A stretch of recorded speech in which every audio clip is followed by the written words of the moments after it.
Hey guys, so here we are for Ask Scott episode. We've just talked about this Denmark, what is it? Seven. I'm useless. So Ask Scott episode 7. Just a couple of bits I want to shout out about. First of all, thanks for everybody that's been asking the questions for all the previous Ask Scott episodes. They've been really epic. I've been really enjoying them. If you have any other questions that you want me to ask in like next week's episode, leave them in the comments below and me and my team will go through them and pick some out and we'll answer them in next week's Ask Scott. Secondly, the chords course that I've been telling you about over the last few weeks is now released. Module 1 is out and live. And anybody that joins up the SBL Academy, Scott's Bass Lessons Academy, in the next, it'll be less than 7 days now. There'll be details if you hit the link below this video, go through to the page, there'll be details about it there. Anybody that joins within the next few days will get an exclusive live training from me where we're all going to jump on live. We're going to have a live call. I'm going to be talking specifically about the techniques that I use in the chords course, which is over 6 hours, by the way. Well, the whole course is over 6 hours, not module 1. Can you imagine if module 1 was 6 hours? It'd be like a 20-hour chords course.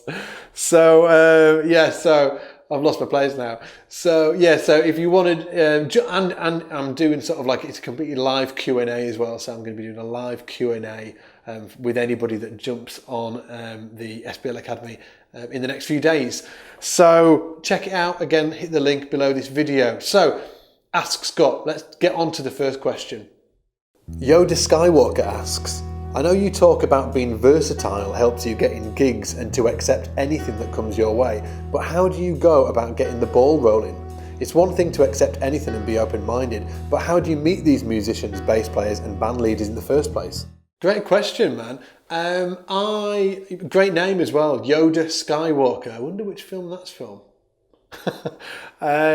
I would recommend going to jam sessions. That's a really great place to meet guys because obviously they're there to jam. So because everybody, they're looking for gigs or they want to get in bands, rehearsal bands or whatever it is. But jam sessions are a great place to meet musicians. I would say old school kind of like notice boards, and there's like online versions now as well. Sort of like advertising that you're looking for people to play with, just to get the ball rolling. And as soon as you start meeting musicians, they're going to know other musicians and, therefore the ball will get rolling and you're going to end up getting, making more relationships and hopefully getting gigs from those relationships. And another thing that I've talked about before is bass lessons. If your playing's up to speed, getting, lessons from the busiest guys in town is a great way. Again, if your playing is up to speed, because good players have always got, too many gigs or generally have, and they're going to be needing subs, like somebody to sub a gig to if they can't make it. And if your playing is up to speed, they'll be giving you a call if they think that you can handle the gig. And it's great because it's just so much cooler than just sending somebody an email, right? Oh, an email, can I have a gig? It's just like really impersonal. Whereas like if you're on a lesson, you're getting a lesson, you get to know them on a personal basis. And then if a gig comes up and they think that you're a right fit for that gig, they'll give you a shout. So that's a great way of getting gigs.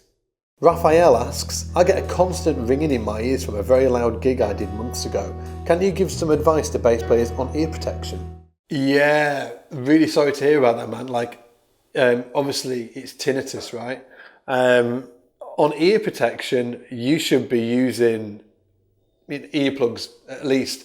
I always wear earplugs on gigs, and at the very least, if I turn up on if it's a jazz gig, I'm probably not going to use earplugs. But if it's a loud gig, or even a loud jazz gig where there's like monitors involved, and the drummer's kicking the crap out of the kit next to me, I'm going to at least have an earplug in this ear, in my right ear, because I always stand on the hi-hat side of the drums, and drummers are obviously, most of them are right-handed, which means the hi-hats are going to be right next to my right ear and they're going to be cranking away on it. You need something in there just to sort of protect your ear.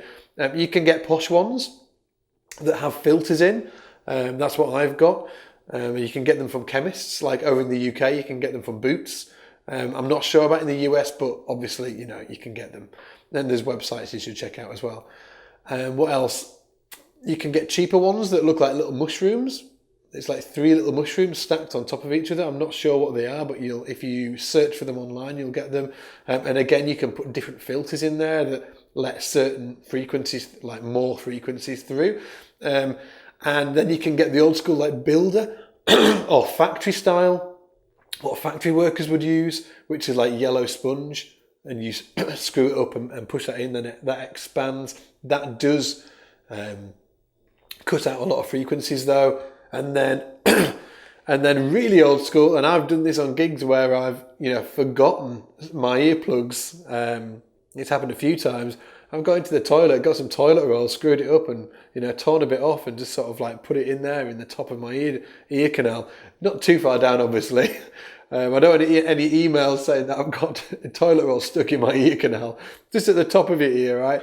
So put it in there, and that really helps just to sort of like cut off them real high frequencies that can damage your eardrum. But yeah, definitely everybody that's playing live, you should be looking, you know, or be aware of ear protection. And especially as well, people forget about this, if you go into loud nightclubs and the bass is, like I can remember when I was a kid standing next to like speaker stacks, you know, oh, it's really loud. I was going to say a bad word there. No, it's loud.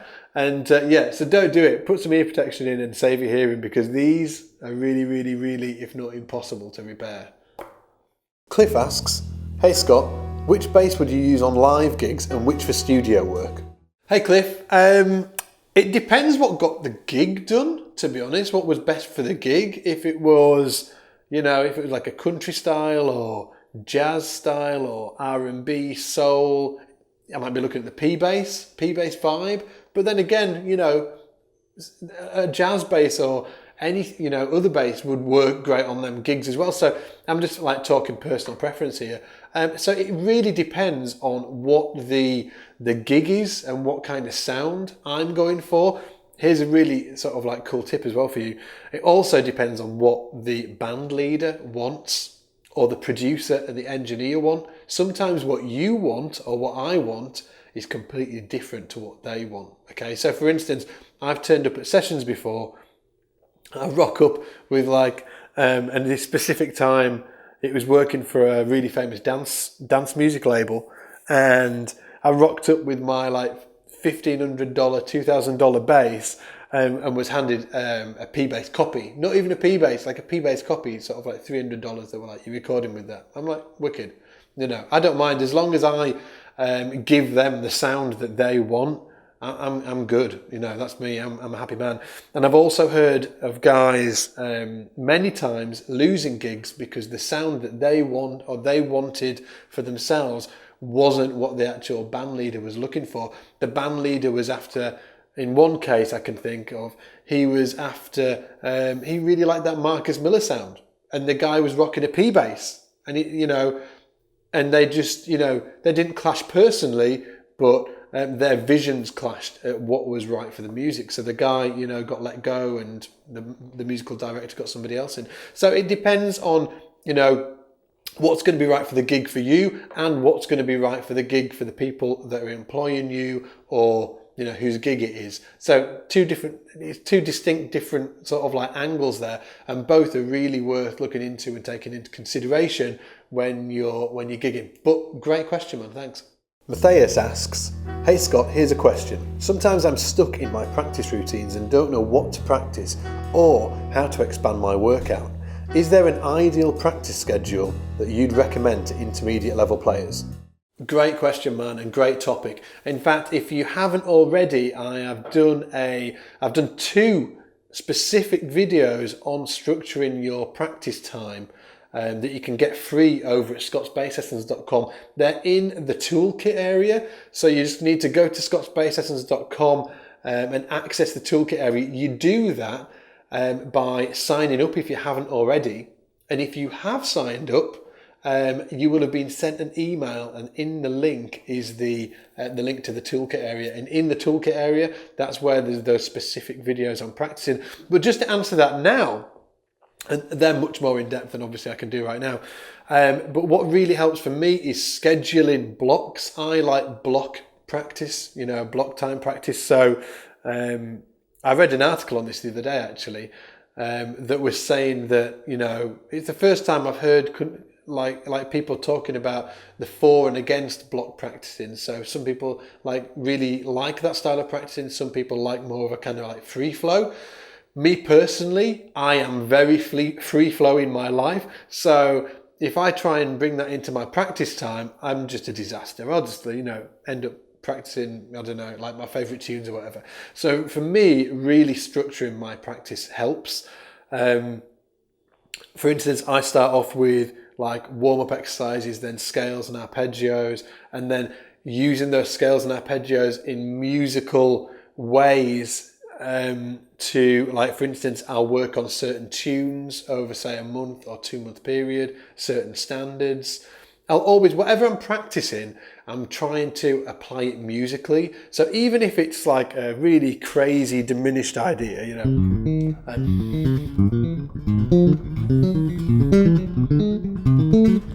just to get my sort of like, because the right hand picking of that is quite hard.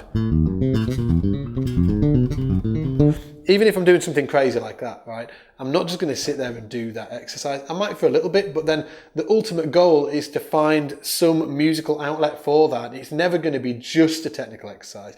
I always try and find some way to make it musical, because that's the end goal, right, to be musical.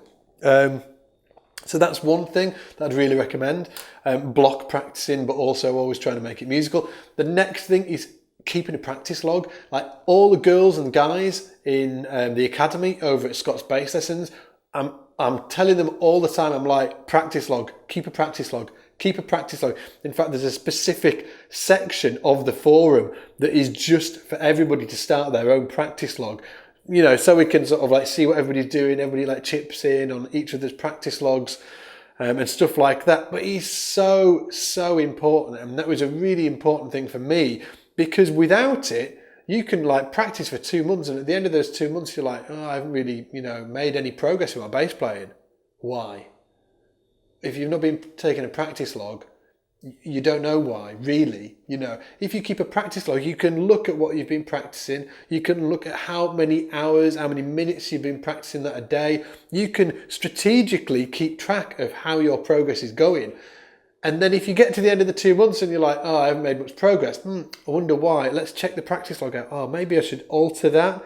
Maybe that exercise needs to be tweaked. It gives you, without it, you kind of just sort of like randomly wandering along. It's like trying to get to somebody's house without a map, right? You're just kind of sort of like wandering along, hoping that you'll bump into their house. It's not going to happen. So keep a practice log, super important. And me personally, I really like block practicing. So splitting your practice time up into timed sections as well. And always trying to keep it musical. But great question, Matt. And I love that topic. Cheers. Sia asks, what's your opinion on both floating thumb and anchoring it? When you watch and see a lot of the funky guys, they all use floating thumb. So I'm assuming that there's something more than just personal comfort to it. Great topic. The movable or the movable thumb, the floating thumb. I don't think it has, I know in your question you said the funky guys use it. I can think of a few funky guys that used it, but I can think of a ton of other guys that don't use it as well.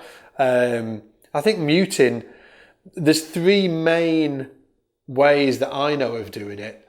And I don't think it really has anything to do with, I think muting's muting.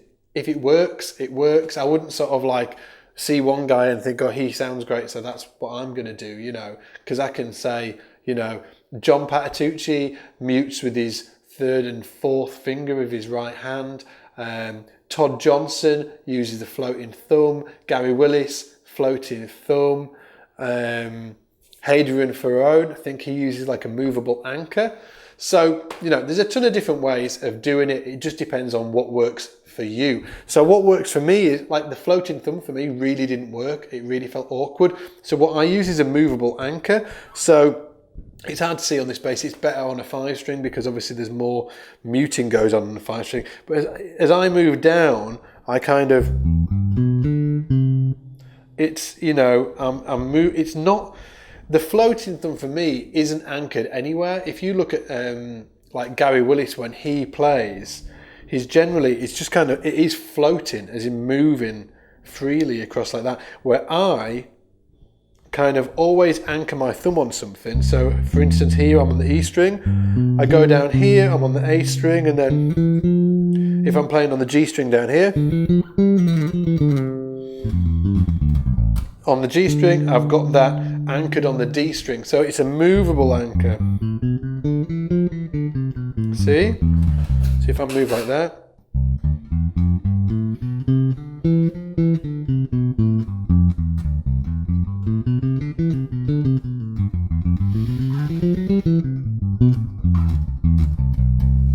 So it's not, hello squeaky chair. Me personally, I felt like I needed more support than just the floating thumb. It just felt a bit sort of like it was too floaty. But you know, whatever works for you. Whatever works for you. I don't think it'll give you any particular sound or anything like that. Muting, it'll either work or it won't. So just find what works for you and go with that. Cheers for the question.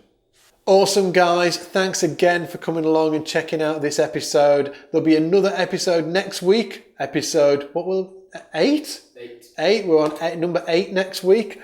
And again, if you've got any comments, any questions you want asked for next week, leave them below this video. Don't forget to leave them below the video. My team and I read through them every week, and we pick out some cool ones and then answer that in the week after. Also, remember the chord course has just been released. Anybody that joins up the Scots Bass Lessons Academy in the next few days also gets some super exclusive live training with me, where we're all going to jump online. I'm going to be talking specifically about chords. I'm going to be answering questions live. It's going to be epic. So hopefully I'll see you in there. And question of the day. Should we have a question of the day? We've never done question of the day before, have we? Let's have a question of the day, because this is sort of like Ask Scott. I want to ask you guys a question, okay? What are you listening to right now? What is your favourite song or album right now? Let me know in the comments below. Other than that, take it easy, and I'll see you in the shed.